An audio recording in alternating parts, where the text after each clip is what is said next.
welcome back to my channel. Today we are going to be again returning to the Salers gentian liqueur for this cocktail.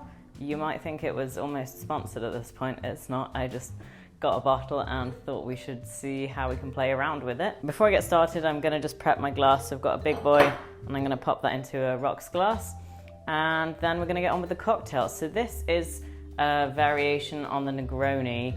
It's from a bar called Moule in Oregon, and it's called the French Connection. It was invented by a bartender there called Tommy Klus. I'm not quite sure if that's how you pronounce his name, so sorry if I botched it. So this is a really interesting combination. I haven't tried this drink before, so you'll be seeing my first reactions. It's got scotch, single malt, lightly peated was the description. I have this Lagavulin, so I think that will be appropriate.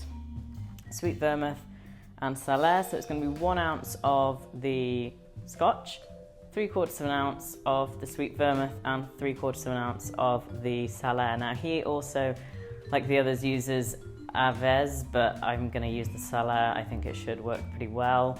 He says that the Avèze is like the beginner's gentian liqueur, and to be honest with you, I tasted this neat and I really don't see how this is considered to be the big scary boy of the gentian liqueurs, because it's not scary at all. It's pretty delightful. So yeah, I'm going to use this.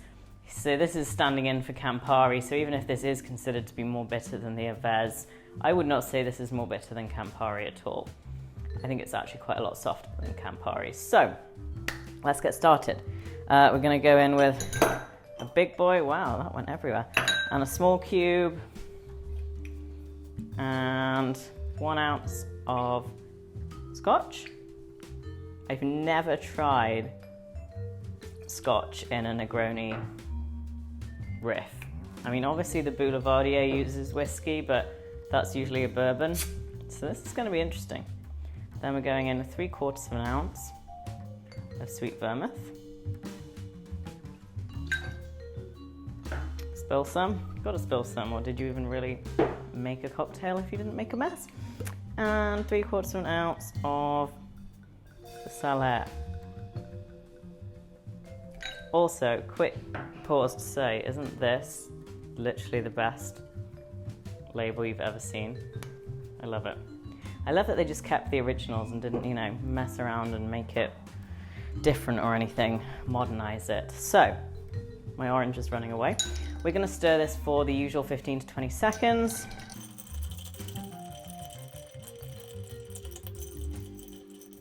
Sometimes you wonder, what even is the second ice cube doing, other than just riding around on top of the other one?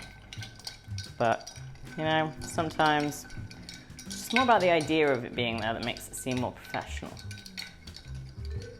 Because I feel like in bars they always use a lot of ice, and as someone who doesn't have a ice maker in my freezer, it's not really viable to just go chucking, you know, 10 cubes of ice into one cocktail shaker. So we're going to strain this over a big cube. Gorgeous color, really nice. I was wondering how the sweet vermouth would affect the color because it's quite dark, but that is a really glorious kind of golden hue. Then we're going to come in with a big orange peel, and I know this is like the most ridiculous orange I've ever seen. This is what happens when you just shop online and it gets delivered. You end up with these ludicrous sized citruses. So, spritz that, express it, pop it down the side, and give it a taste. Cheers. It doesn't smell as peaty as I thought it was going to. Actually, the orange really does quite a lot to soften that. Because personally, I'm not a massive fan of peaty scotch. I do think it kind of smells a bit like, I don't know if anyone in America has heard of this, but TCP, it's that kind of antibacterial ointment that old people use, or I feel like as a child it was something that old people always smelled like. But no, this smells good. Let's give it a taste. Cheers. Wow. That is interesting. You get scotch, but without the fiery burning that you normally get with scotch. That is just very unexpected. I was a little bit concerned about how this was going to come out. No offense, Tommy Klus. I was just kind of thinking, that is a strange concoction, but that is good. Yeah, the scotch is mellowed. You get the earthiness from the Salers, which really works with the peatiness in a really nice way, and then the sweet vermouth just kind of ties it all together, brings a little bit of botanicals.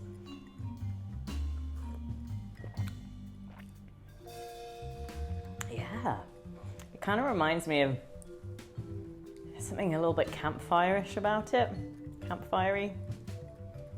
I sort of envisage myself sat by a fire in like one of those really old school country inns. That's kind of what's going through my head. That is delicious. Give that a go, yeah. And for a 3-ingredient drink, that is incredibly complex. And I often think scotch is something that gets underutilized in cocktails, so yeah, please give that a try if you have some scotch around. And as I have said before, get yourself a bottle of Salers or other gentian liqueur. It is a really interesting niche ingredient that can bring a lot of complexity to sort of your more everyday classic cocktails. So cheers from me, and please hit the subscribe and like buttons below, and I'll see you next time.